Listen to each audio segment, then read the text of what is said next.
Welcome to podcasts recorded live at the Center for Spiritual Living in Portland, Oregon. We have many resources available for our online audience on our website at csoportland.org. Our mission is to open hearts, ignite minds, and make a difference. If you'd like to support our center and its video podcast, you can donate online at csoportland.org. Allow us to become part of your extended spiritual community. Wherever you are on your spiritual journey, you are most welcome at the Center for Spiritual Living. For more information, visit csoportland.org. Welcome to Portland Center for Spiritual Living. I'm Reverend Bridget McCann. My pronouns are she and her. I am the Senior Minister and Spiritual Director here at the Center, and I am so happy to see all of you. And welcome to those who join us in our virtual community space as well. You are a part of us. We all look forward to the day when science and religion shall walk hand in hand through the visible to the invisible. Science knows nothing of opinion but recognizes a government of law whose principles are universal. Revelation must keep faith with reason and religion with law, and science must justify faith in the invisible.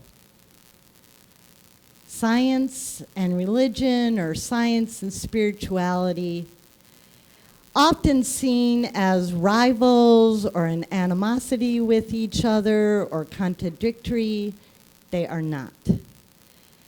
Both science and religion are paths to the truth, right? We're seeking truth. We do it through science, we do it through religion, we do it through spiritual living and practices. Both of these disciplines, or these,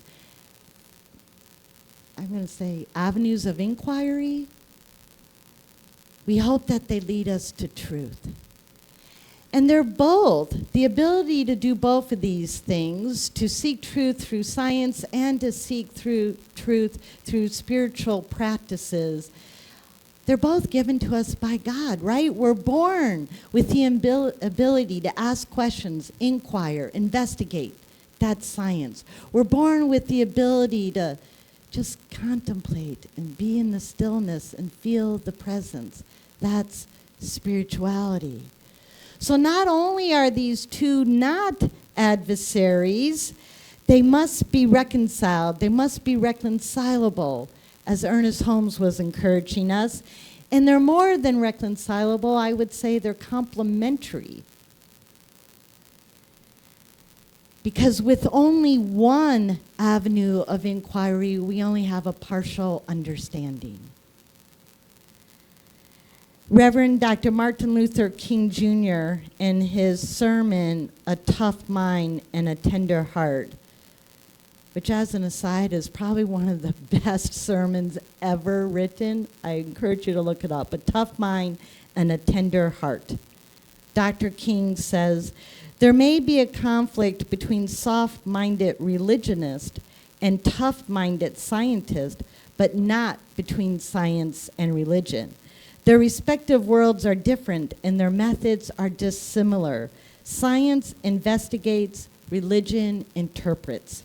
Science gives man knowledge, which is power. Religion gives man wisdom, which is control. Science deals mainly with facts. Religion deals mainly with values. The two are not rivals. They are complementary.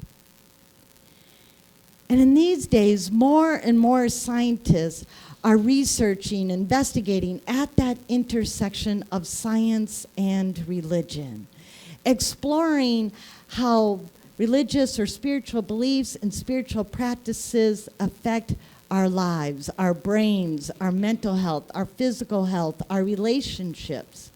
In fact, our magazine, the Science of Mind magazine, which there's a few in the back, has a dedicated column to this. Spirituality in the Brain, written by two neuroscience researchers. We have, in our teaching, embraced from the beginning the idea that science and religion are not only not rivals, but we need them both, and we need to embrace both of them. which is why today we're starting a 3-part series, Science and Spiritual Living. We are a center for spiritual living. We teach and practice spiritual practices such as gratitude, forgiveness, mindfulness, prayer.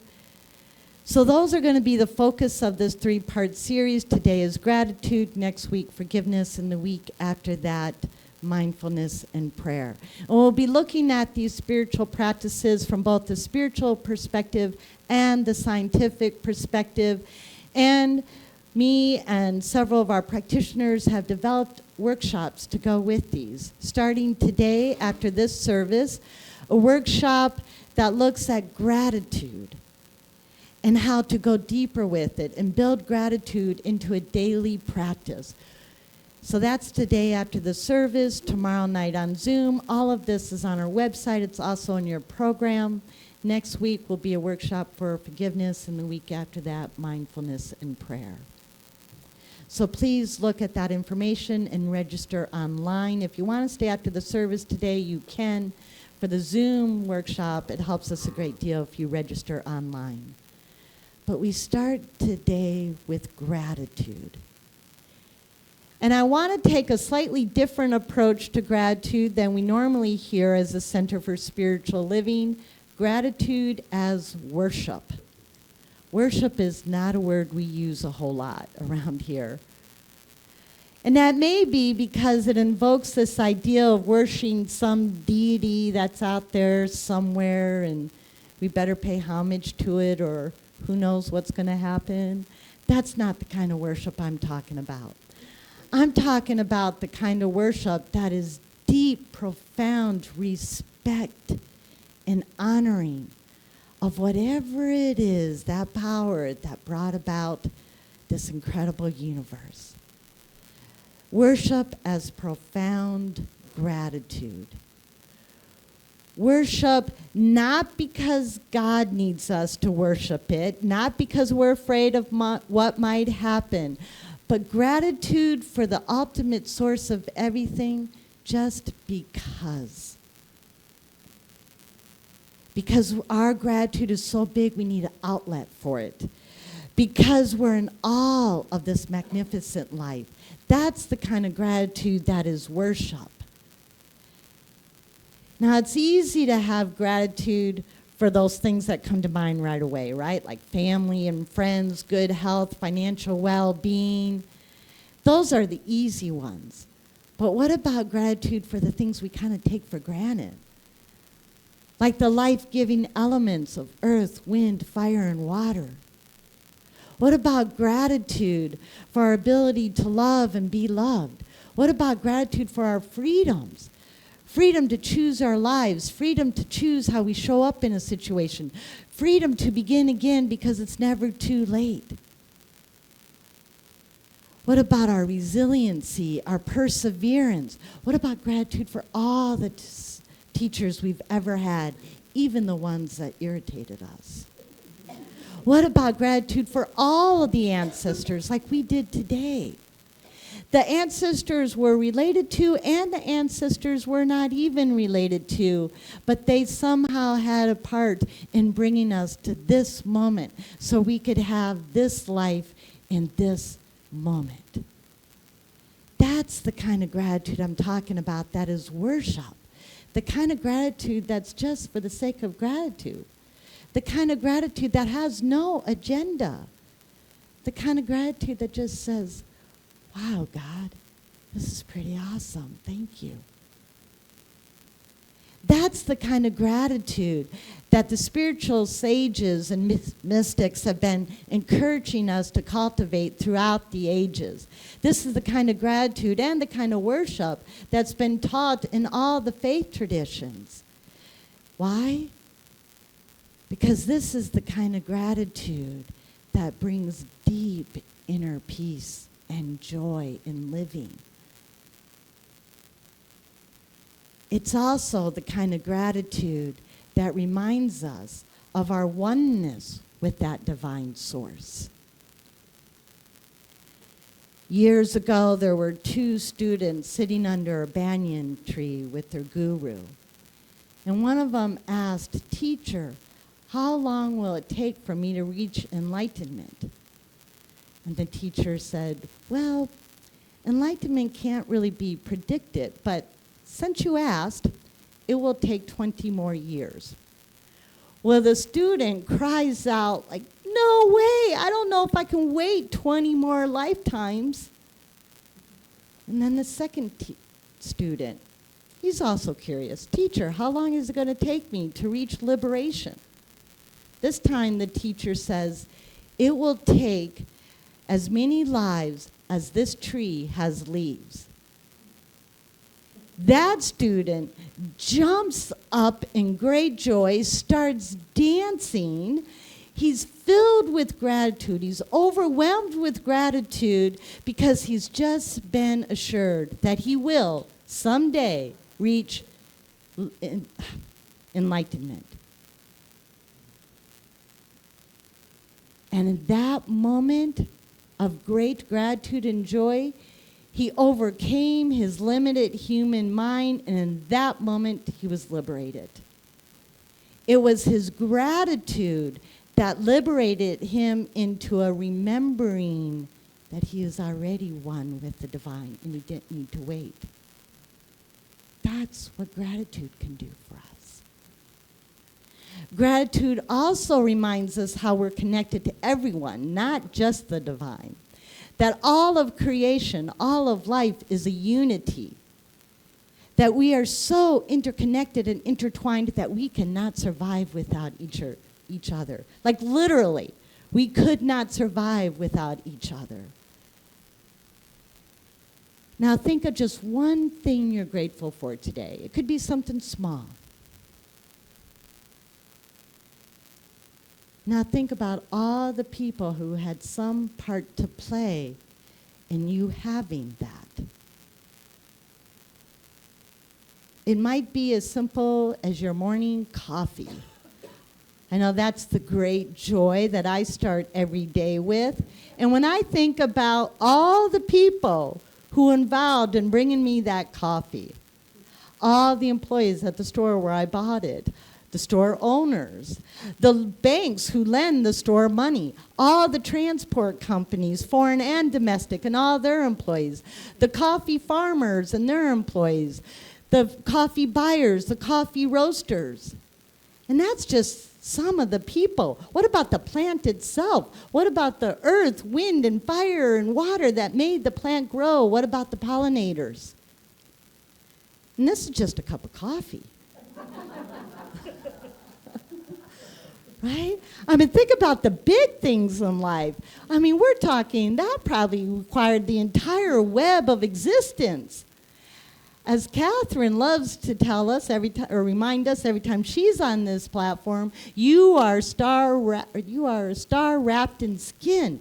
We can't even exist without the stars. That's how connected we are to everything. It's all one unity of life and living. Gratitude also keeps us in a consciousness, or keeps us in an awareness of the flow that is the divine givingness. The universe gives of itself. We receive. We use whatever it is we receive in a good way, and then we give it back. We put it back in the flow. A constant cycle of giving and receiving. Gratitude helps us be in this consciousness.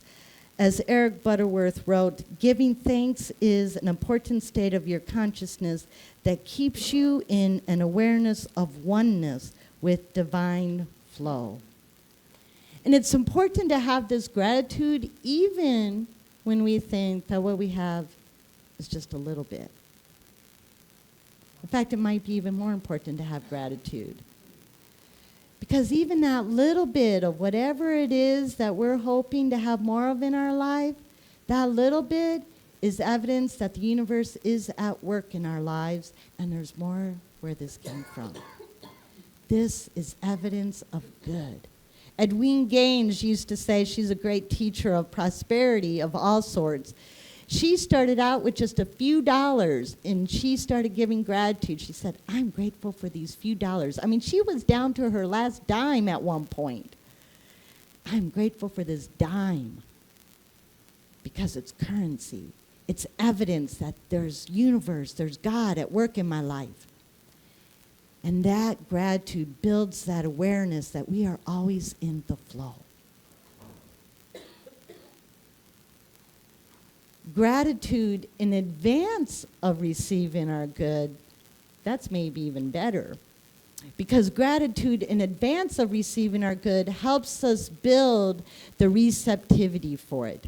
Gratitude in advance of receiving the thing that we want or desire or intend to have in life helps us build up a mental equivalent. It helps our body know. It's like embodied belief. Around here, we teach affirmative prayer. It has 5 steps that go like this. Step 1, recognize the one divine life. Step 2, remember that we are one with it. Step 3, declare and name and accept our good. Step 4, give thanks for that good as already completed right here, right now. Step 5, release, let it go, and let God.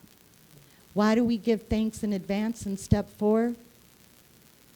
Well, because we have faith and we know, and because that gratitude, when we really spend time in that gratitude and feel that thing as already done right here, right now, we are telling our minds, we are telling our consciousness, this is done. It becomes embodied, and we become more open to receive.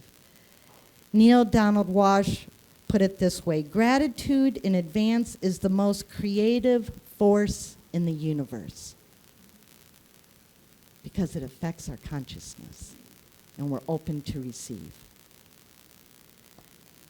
So this is gratitude from the spiritual perspective. Whole books have been written about it. You can find them, but that's in a nutshell gratitude from the spiritual perspective. But what does science have to say about gratitude? Well, across the disciplines, the consensus is, no doubt about it, having a regular gratitude practice is good for your physical, emotional, and mental health and well-being. Basically, it's good for everything about your life. And the more we practice gratitude, the more we make it a daily practice, not just a moment here and there when something really wonderful happens, but the more it becomes a daily practice. In other words, when gratitude is part of our spiritual living, the better the benefits to our emotional, physical, and mental health. So, our physical health, the benefits include improved heart health, less stress, lower blood pressure, lower levels of cellular inflammation, better sleep, and less fatigue, which is, by the way, why so many people recommend you have a gratitude journal and you write in it right before you go to bed. Right? And then for our emotional, social, and mental health and well-being, get ready, the list is very long. What scientists are telling us are the many benefits of gratitude. Less depression, less anxiety, increased happiness and positive mood, more satisfaction with life, less materialism, less likely to experience burnout, development of patience, humility, and wisdom, increased pro-social behavior, stronger relationships, improved productivity and effectiveness in our work, and greater resiliency. Well, just about everything you would want in your life, right? You just got to be grateful. Eli Sharabi is one of the Israeli hostages held by Hamas. He was held for 491 days with a few other young men. He was released earlier this year, and he's written a book about his experience entitled Hostage. And in that book, he explains what he taught these young men that he was held with. He said, look, if we're going to, first of all, stay alive and do it while remaining sane, we cannot wake up every morning and just be angry. We must wake up every morning and have a routine and say a prayer. And then at night, every night, each one of us is going to say one thing good from that day. Now, at first, these young men, they thought Eli was already insane because of the conditions they were in. Held in dark tunnels, nearly starved to death, allowed to bathe once every 2 or 3 months. They knew many of their loved ones had been taken from them. They knew they could be harmed physically at any moment. And yet Eli is telling them, no, I don't care. Every night we're going to name one thing we're grateful for. And it didn't take long before these young men go, okay, this is good, we're doing this. And every Friday evening, the Sabbath, one of those men would hold a cup of water and recite their traditional Sabbath blessing that is said over wine. This gratitude, these blessings worked.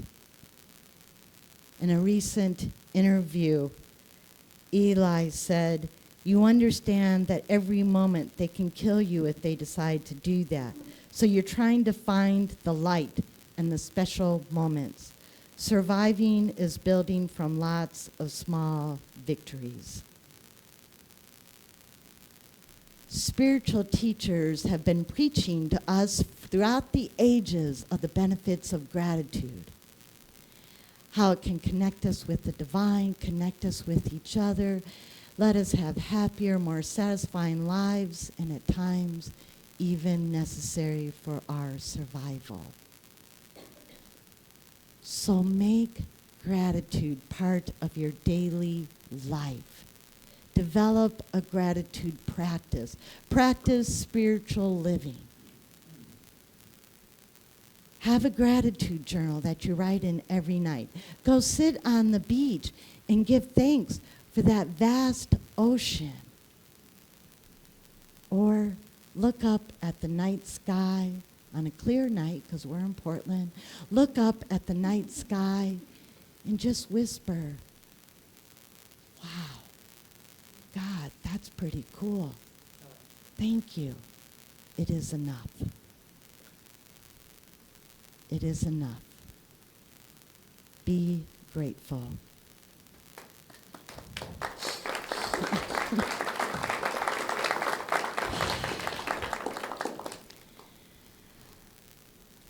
I invite our practitioner prayer partners to stand with me and hold this prayer of gratitude in their consciousness. God is, and I am grateful. Life is. Spirit is. It is the only thing that is now, ever has been, or ever will be, and I am grateful. It is this one life that saw fit to bring forth all of creation and to bring it forth from itself, such that all of creation is imbued with those divine qualities of beauty and peace and abundance and justice and love and harmony and light and joy. And we are grateful. I say a word of gratitude for our ancestors, those we are related to and those we never knew, but we know they had something to do with bringing us to this moment. All our ancestors of all walks of life, of all faith traditions, peoples around the world. Thank you, ancestors.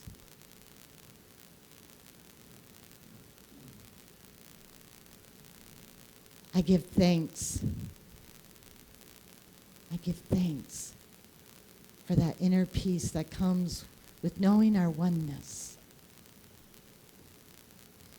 And thank you, One Life, for creating so many people and things in this earth and that sun so far away and that air that is the breath of every single human being.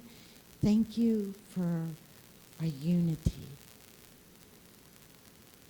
and the richness of life that comes with that.